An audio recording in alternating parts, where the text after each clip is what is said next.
나누고자 하시는 하나님의 말씀은 누가복음 2장 1에서 7절로 말씀이 됩니다. 이때 가이사 아구스토가 영을 내려 천하로 다 호족하라 하였으니 이 호족은 그레뇨가 수리와 총독되었을 때 첫 번 한 것이라. 모든 사람이 호족하러 각각 고향으로 돌아가매 요셉도 다윗의 집 족속인 거로 갈릴리 나사렛 동네에서 유대를 향하여 베들레헴이라 하는 다윗의 동네로 그 정혼한 마리아와 함께 호족하러 올라가니 마리아가 이미 잉태되었더라.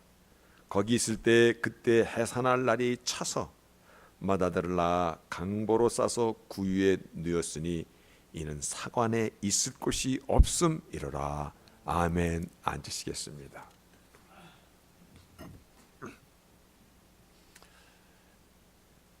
기대하십니까?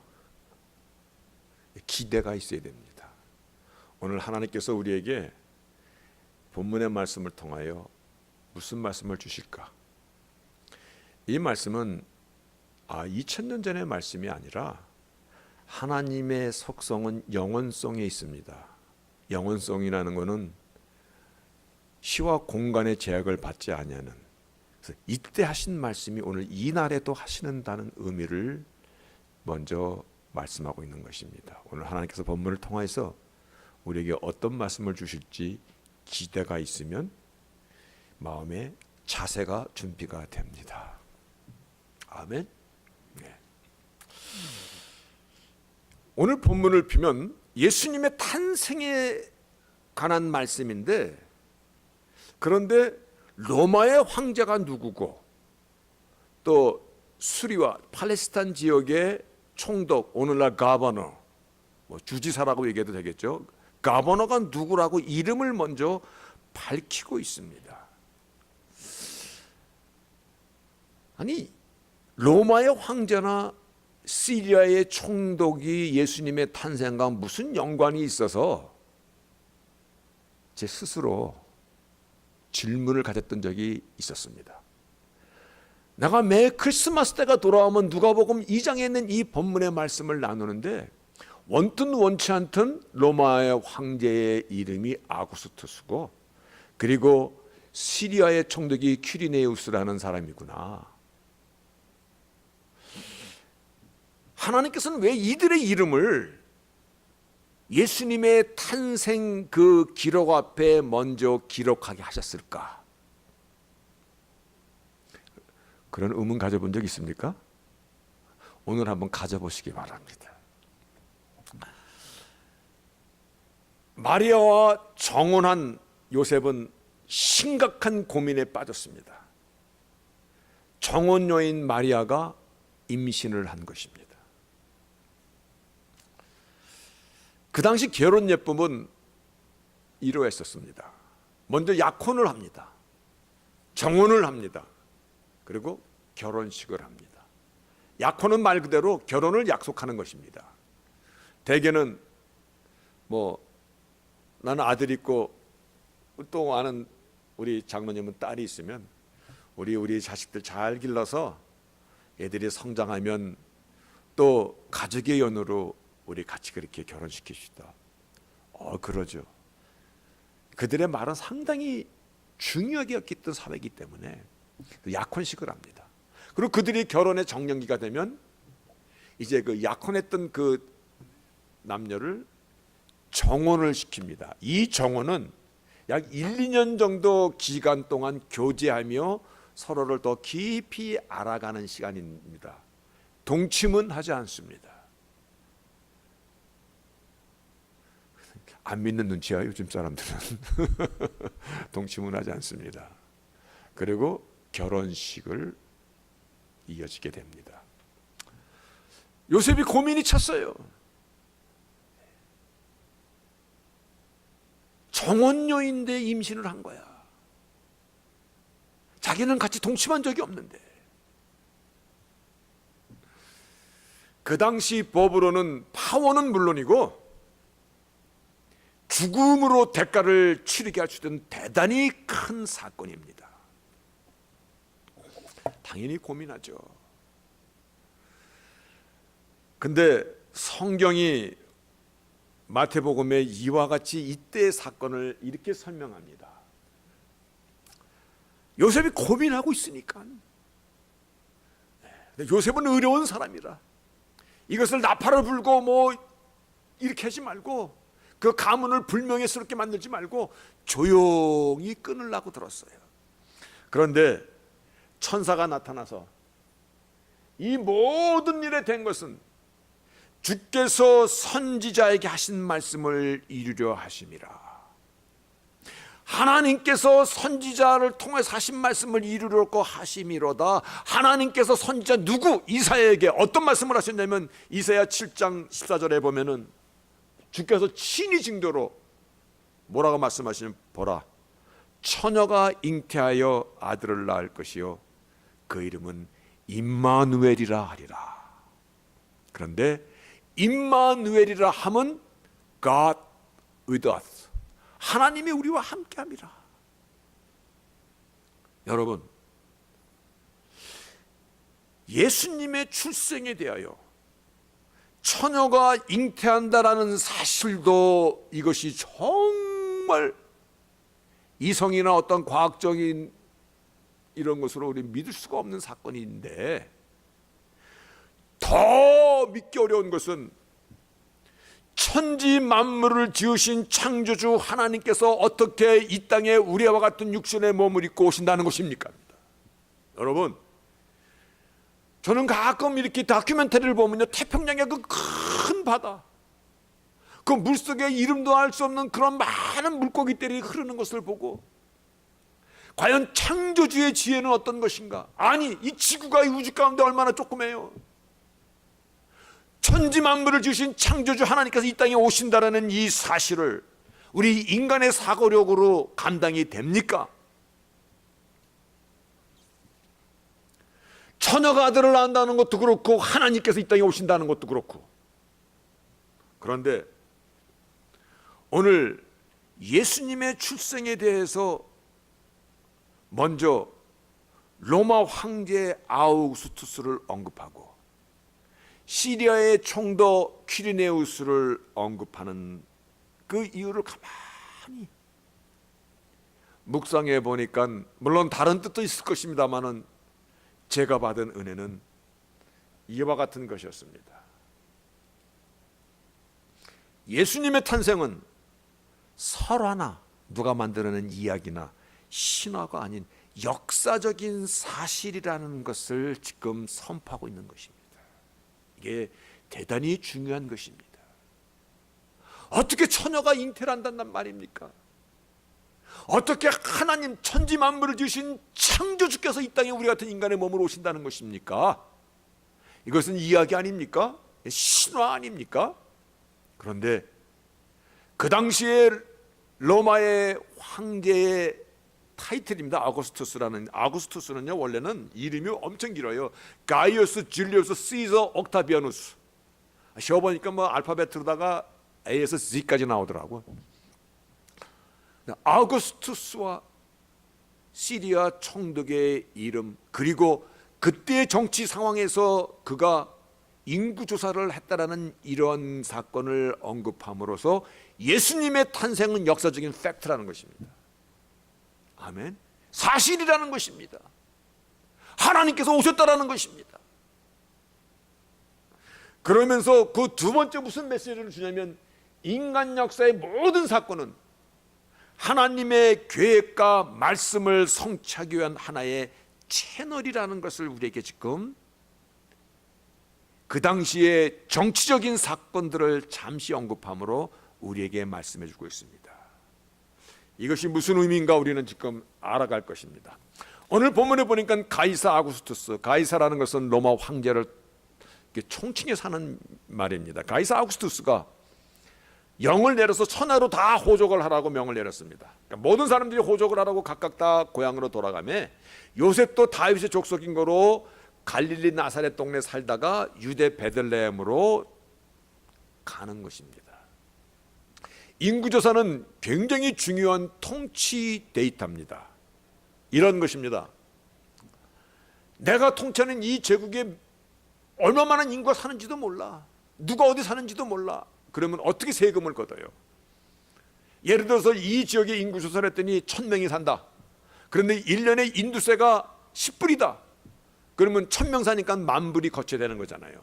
뿐만 아니라 여기서 전쟁이 나면 군사로 갈 수 있는 사람은 얼마만큼 있는가? 그래야지 국력이 나오잖아요. 굉장히 중요한 통치 데이터예요. 그래서 인구조사라는 것은 정치, 문화, 경제, 사회 모든 걸 총망라해서 통치를 위한 정치적인 데이터입니다. 그런데요, 여기서 이 중요한 사건이 있는 게 뭐냐면, 이게 인간 역사의 모든 사건은 하나님의 계획과 말씀을 성취하기 위한 하나의 채널이라는 이것을 우리가 얘기할 수 있는 이유가 어디에 있냐면, 여러분, 로마의 황제가 정치적인 어떠한 자기의 통치적인 수단으로 인구조사를 명하지 않았다면 만삭이 된 아내를 데리고 최소한도 갈릴리 나사렛에서 유대 베들레헴까지는 건강한 사람이 걸을 때 3일 길입니다. 오늘날처럼 자동차가 있는 것도 아니고 뭐가 있는 것도 아니잖아요. 아마 기껏해야 노새동도 타고 울퉁불퉁하는 길을 갔을 것입니다. 로마 황제의 명이 없었더라면 결코 만삭인 아내를 데리고 최소 3일 길이나 되는 베들레헴으로 올라가지 않았을 것입니다.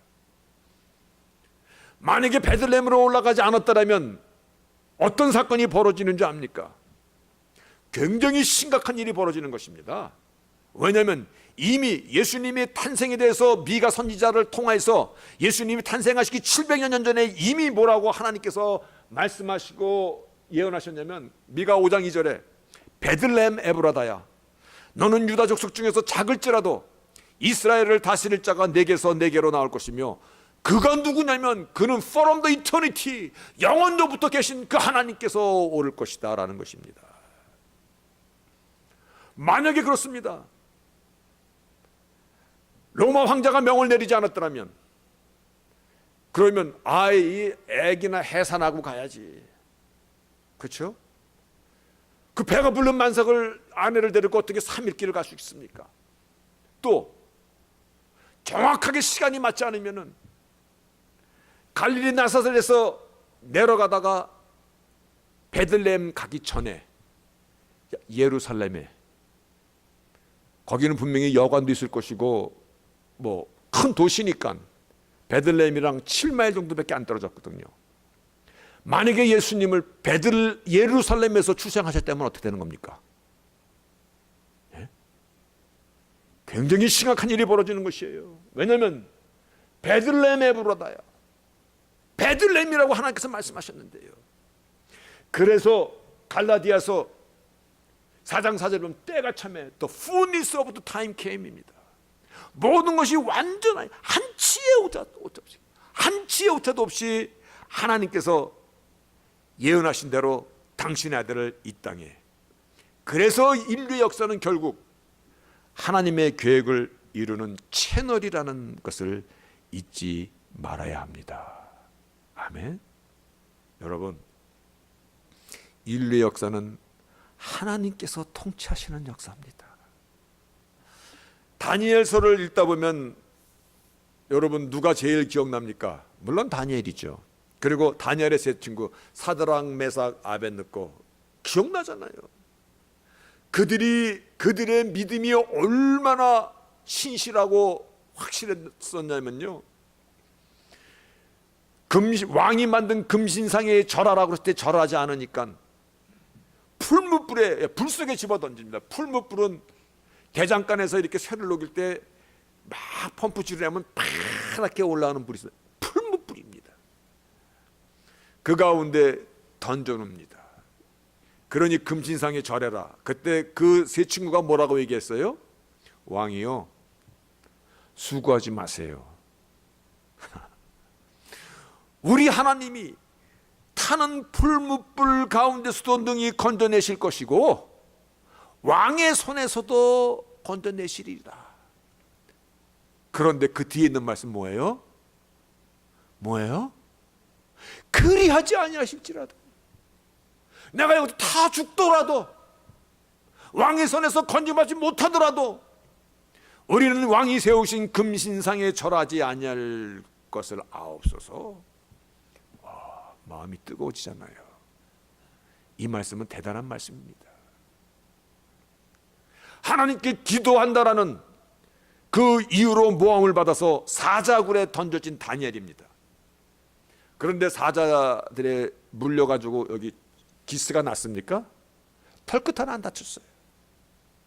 그때 다니엘이 사자굴 속에서 살아나오면서 이렇게 얘기합니다. 하나님의 권세는 무궁하시도다. 아멘. 그는 구원도 하시고 건져내시기도 하시고 하늘에서든지 땅에서든지 이적과 기사를 행하시는 자로서 다니엘을 구원하여 사자의 입에서 벗어나게 하였음이로다 라고 그렇게 왕 앞에서 당당하게, 그래서 다니엘을 모함하던 자들을 거꾸로 다 사자굴에 던져지 떨어지기도 전에 그들의 뼈들이 박살이 나더라는 것입니다. 이러한 엄청난 일을 행하시는 하나님, 다니엘서를 읽으면 이 두 사건이 제일 머리에 떠오릅니다. 그렇죠? 근데 이 사건들을 통해서 하나님 무슨 말씀을 주시는 거야? 나는 무궁한 하나님이다, 나를 너를 건지시는 하나님이다, 이 메시지를 주시려고 하는 것이라고 생각하십니까? 아니요. 이 메시지입니다. 이게 다니엘서 나오는 몇 가지만 간추린 것입니다. 지극히 높으신 자가 인간 나라를 다스리시며 자기의 뜻대로 하신다는 것입니다. 4장 25절에도 지극히 높으신 자가 인간 나라를 다스리며 자기 뜻대로 그것을 누구에게도 주시는 줄을 알리다. 4장 32절에도 지극히 높으신 자가 인간 나라를 다스리시며 5장 21절도 같은 말씀입니다. 지극히 높으신 하나님이 인간 나라를 다스리시며 자기의 뜻대로 누구든지 그 위에 세우시는 줄을 알기까지 내가 이르렀도다. 그게 그 왕의 고백이 나오는 것이에요. 그 이방인의 왕도. 그러면 오늘 본문에 나오는 이 사건과 함께 인간 역사는 하나님께서 다스리는 하나님의 역사입니다. 아멘? 아멘입니까? 그렇다면요, 역사의 주관자는 오직 하나님이시라면은 나의 인생의 역사도 예외는 아니라는 것입니다. 이거를 지금 말하고 싶은 것이에요. 나의 인생의 과정도 예외는 아니라는 것입니다. 내가 앉든지 눕든지 먹든지 마시든지 때로는 인생에서 힘든 일을 당하든지 괴로운 일을 당하든지 정말 하나님께 울부짖든지 하나님이여 난 너무 죽겠습니다, 너무 지쳤습니다, 어떻게 하든지 하나님의 계획 속에서 나의 인생의 역사를 만들어가고 있다는 사실을 믿으시기를 바랍니다. 되게 중요한 것입니다.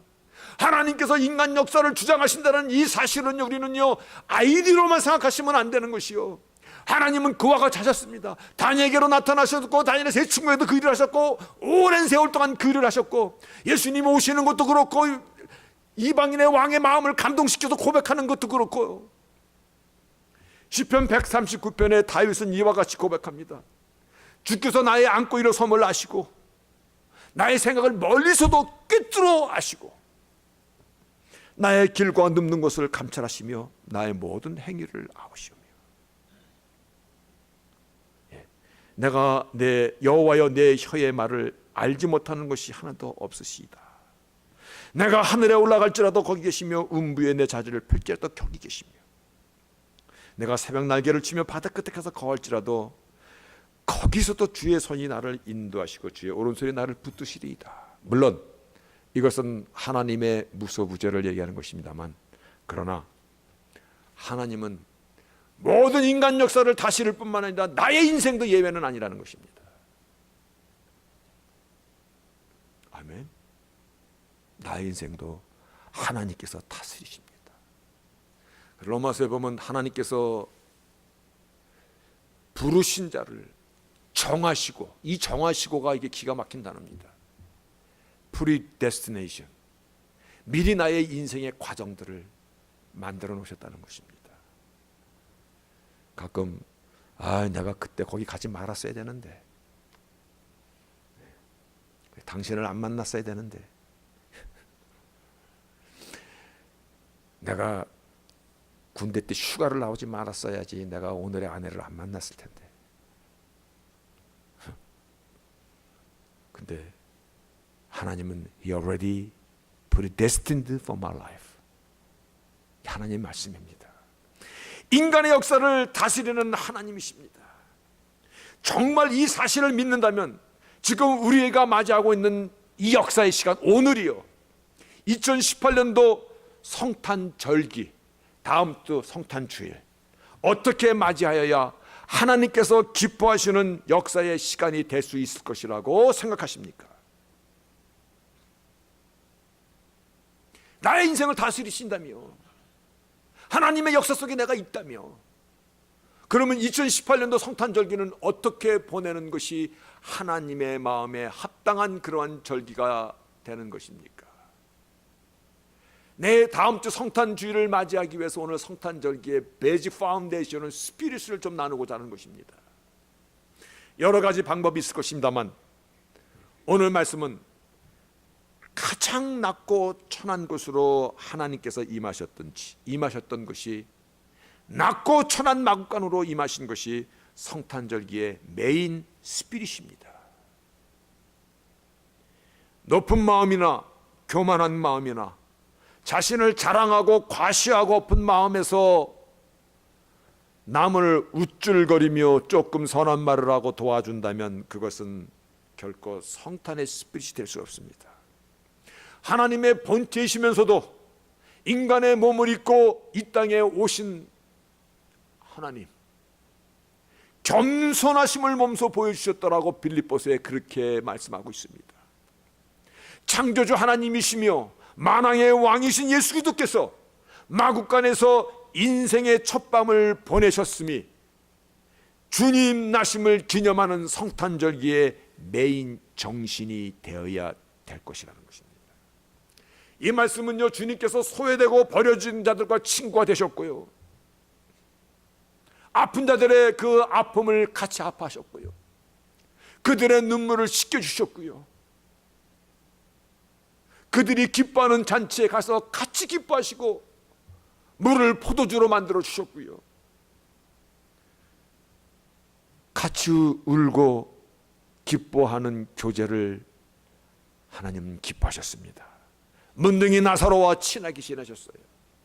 그가 얼마나 그를 사랑했는지 그때 주위 사람들이 그렇게 증거합니다.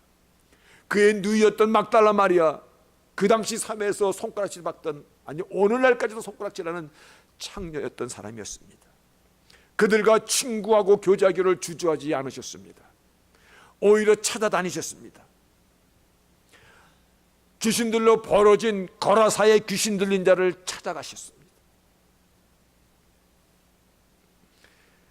세관원 마태, 민족의 배신자, 매국노, 다 소외된 그자들을 주님께서 만나주시고 그를 제자로 삼아주시고 마태복음을 기록하는 영광도 주셨습니다. 삭개오도 찾아가셨습니다.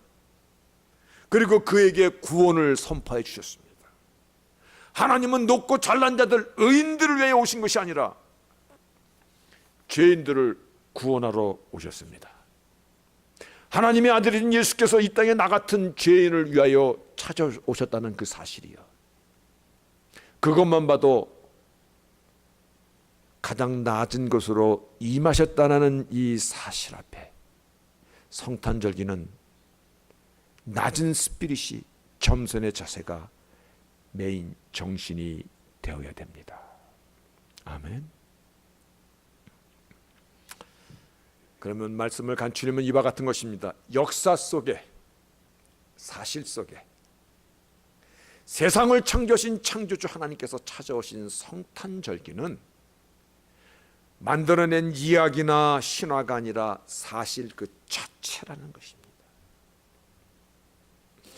그것이 사실일 때 복음이 사실이고, 그것이 사실일 때 우리의 구원도 사실이고, 그것이 사실일 때 천국과 지옥에 대한 심판도 사실이 되는 것입니다. 성탄절기의 메인 스피릿은 겸손과 낮아짐의 정신이 나눔으로 회복되는 절기가 되어야 된다는 것입니다. 당신의 생명을 나누고자 오셨기 때문에 겸손과 낮아짐의 스피릿으로 나눔을 쉐어링하는, 이것을 회복하는 절기가 되어야 된다는 것입니다. 이것이 있을 때 메리 크리스마스입니다. 이것이 먼저 메리 크리스마스라고 우리가 하하호 하기 전에 먼저 우리가 고백해야 되고 확인해야 되는 것입니다. 여러분은 이 성탄절기에 어떤 선물을 받으시고 싶습니까? 어떤 선물 받고 싶으세요? 저는 기억하시기 바랍니다. 감동이라는 선물을 받고 싶습니다. 감동이요. 감동. 정말 감동에 목말라 있고요. 되실 수만 있다면 아직 감동을 배부르게 좀 먹여주세요. 그럼 여러분도 그럴 거예요. 목사님, 우리도 마찬가지예요. 목사님 앞에 감동 좀 받고 싶은데요, 감동 좀 배부르게 먹여주세요. 노력하겠습니다. 심령의 깊은 곳에서 기쁨과 소망에서 흘러나오는, 심령의 깊은 곳에서 마치 샘물처럼 퐁퐁퐁퐁 솟아올라오는 그 감동에서 나도 모르게 눈물이 흘러내리는, 마음껏 울고 싶다라는 것입니다. 감동은요, 나눔이 있는 곳에서 시작이 된다는 거 아십니까? 나눔이 없는 곳에는 감동이 일단 시작되지 않습니다. 하나님 되시는 하나님의 아들 예수께서 당신의 생명을 나누시고자 낮은 곳으로 오셨기 때문에 성탄절기가 그토록 우리에게 기쁨의 절기가 되듯이요, 나눔이 없이는 감동이 시작하지 않습니다. 언젠가 신문에 보니까 대입 입학시험을 앞둔 고3 딸이, 고등학교 3학년 딸이 자신의 어머니에게 신장 하나를 이식하는 그 수술을 했어요. 고3이라면 아마 굉장히 중요한 시기잖아요. 한국서 얼마나 중요한 시기예요.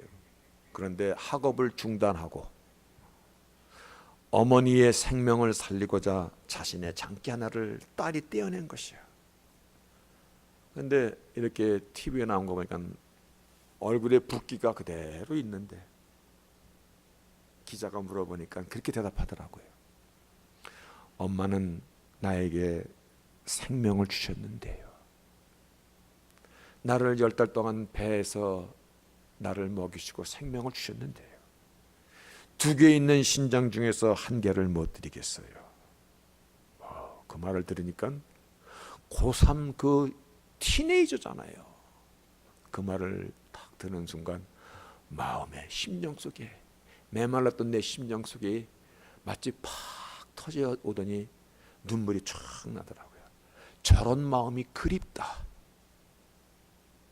저런 마음이야말로 엄마와 딸의 관계를 설명해 주는 것이다 라는 그 마음이 드는 것이야.